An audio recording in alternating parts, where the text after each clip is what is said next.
सुबह से लेकर रात तक वो आते नहीं है। मेरे आके जाने के बाद ये लोग आते हैं। भड़काना ही तो इनका काम है। जहां पे भी आप कुछ करते हो, हर काम पे फायदा देखते हो। आप कोई रो रहा है वहां पर, उन आंसुओं का फायदा उठाते हो, वो भी वोट्स के लिए, इलेक्शन के लिए। हम भी दिखा देंगे कि किस प्रकार से ये लोग खुद के कौम के औरतों को दलदल में फेंक कर। इलेक्शन का तारीख नज़दीक आते जा रहा है, लोगों में बहुत जोश और से और बढ़ जा रहा है और अब की बार सभी लोग बाहर निकल के मतदान देने का कसम खा रहे हैं और कह रहे हैं कि धर्म का ही जीत होना चाहिए, क्योंकि जिस प्रकार से वो लोग इतने 40 सालों से कोई भी किसी प्रकार का अभिवृद्धि उन्होंने नहीं देखा है इस क्षेत्र में।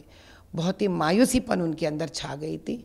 अब हम जब भी जा रहे उनके पास, उनको एक नया उम्मीद जागृत हो गया उनके अंदर कि हैदराबाद भी बदलेगा, अभिवृद्धि की ओर जाएगा और देश में जिस गर्व से हम चंद कॉन्स्टिट्यूंसी का नाम लेते हैं तरक्की की तरफ, उनको उम्मीद है कि हम हैदराबाद को भी उसमें शामिल करेंगे। और इससे भी बढ़कर एक ऐसी बात है, जैसे कि 2 दिन पहले हम जब चारमीनार गए थे, वहाँ कोई छोटे से बंडी वालों का 4 शॉप से जल गए थे। ये इसीलिए जले क्योंकि वहाँ पे एक टेम्पररी, उसके पहले एक बस स्टॉप था चारमीनार में जो तोड़ा गया था और पूरा कचड़ा भरा हुआ था उसके अंदर। बेचारे रमज़ान में कुछ अच्छी खासा उनकी व्यापार हो जाएगी ये सोचकर पिछले रमज़ान के 1 दिन पहले वो लोग लेके आकर अपना सामान रखे थे। तो पता नहीं वो शॉर्ट सर्क्यूट की वजह से हुआ या कोई शॉर्ट सर्क्यूट की वजह से हुआ, तो वो भी गलती है। जब एक इलेक्ट्रिकल पोल है आपको वहाँ पर, छोटा सा स्टेशन है वहाँ पर, उसके नीचे जब इतना कचरा है तो जीएचएमसी को इसको गौर में रखना था। आज तक क्या कर रहा था जीएचएमसी उसके बारे में, और वहाँ का एमएलए चुप क्यों बैठा है? अच्छा, जब जल गया था, सुबह रात भर जलकर सुबह राख हुआ था, कोई नहीं आए थे वहाँ पर उनके पूछताछ करने के लिए। वहाँ हिंदू के भी जले, मुसलमानों के भी जले, कोई नहीं आया पूछताछ करने के लिए। जब ये खबर, हालांकि वहाँ से उनका असदुद्दीन जी का जो अस्पताल है नज़दीक ही पड़ता है, 2 कदम में है उनका, लेकिन उन तक वो आए नहीं, उनके लोग कोई आए नहीं। मेरे लिए मेरे ऑफिस तक जब खबर पहुंची मुझे, वो शाम का टाइम हो गया था। मैं तुरंत अपना मीटिंग ख़त्म कर कर मैं भागी थी चारमीनार। आप चाहे तो देख सकते, वो भी वीडियो से।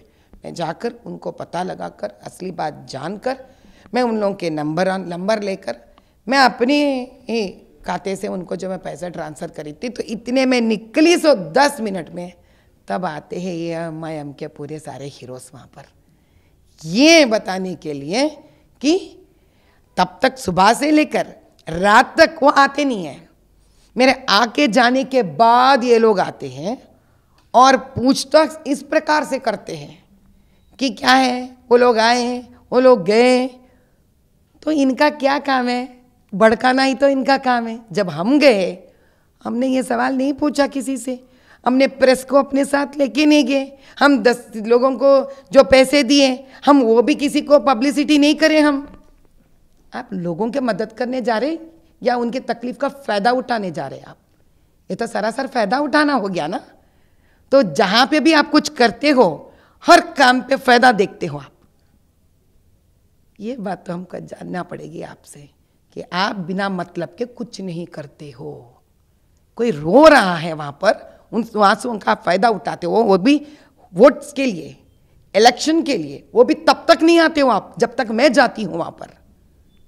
अब हम भी दिखा देंगे आप ऐसे कितना खुद गर्ज हैं लोगों को, हम भी दिखा देंगे।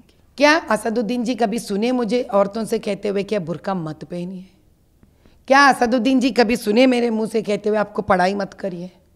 क्या असदुद्दीन जी सुने मेरे मुंह से ये कहते हुए कि आप दब जाओ, कितने भी तलाक हो जाए शादियां कर लो, फिर तलाक ले लो, आप अरबों से शादी होके चले जाओ, आप गरीबी के दलदल में मर जाओ आप? कभी कहा मैंने ये सारे बात किसी भी मुसलमान औरतों से?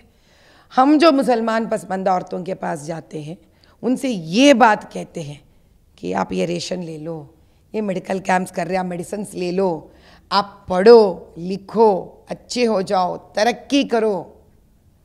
और उनके लिए हम कॉलेज के फीस भरते हैं, उनके लिए कुछ हुनर सिखाने की कोशिश करते हैं। हम टेलरिंग औरतों के लिए, उनके लिए काम देते हैं, उससे पैसे दिलवाते हैं, और हम बदनाम कर रहे हैं जो उन्हों कहते हैं कि उनको अभी थ्रेट है, तो उन्हें बदनाम नहीं कर रहे, हमें बदनाम नहीं कर रहे। जो Z+ सिक्योरिटी लेकर फिरते हैं, क्या वो लोग हमको बदनाम नहीं कर रहे?